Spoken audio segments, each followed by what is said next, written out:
Ay, grabe! Ang mahal ng diesel na ngayon! Welcome back, mabuligat kong kaibigan at Leperot. Oh, may papalit na sa akin mag-voice over ang aking pangalawang anak na si Saiden. Bumili nga pala ako ng diesel kasi magpapatubig na naman tayo ng ating sibuyasan. Pero bago ang lahat, dumaan muna ako dito sa Mary Hills Memorial Park para i-monitor yung mga nagtatrabaho dito sa site. Nagpapagawa nga pala kami ng isang kubol kasi noong nakaraan, nung may interment ay kinulang kami sa kubol. Kaya naman, dali-dali, ayan, nagpagawa ulit tayo kasi meron na namang ililibing dito sa aming Memorial Park. Nagpapasalamat ka tayo sa ating Panginoon kasi operational na ang ating business. At syempre, dahil nagmumonitor nga, ayan, maghayahay muna tayo.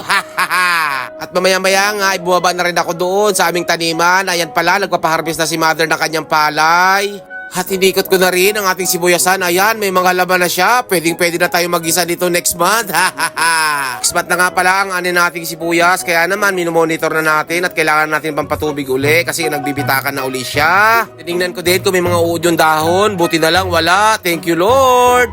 Oh, mag-follow ka na bilang suporta sa ating channel. At nung hapon na nga, umuwi na rin kami na aking nanay. Pero sabi niya, bibili daw muna siya ng buko. Ayun, nagbuko muna kami. Libre na naman to at kasama ko ang aking nanay. Ano pang ginagawa mo? Pindutin mo na yung follow. Nandumami naman na aking follower. Maraming salamat.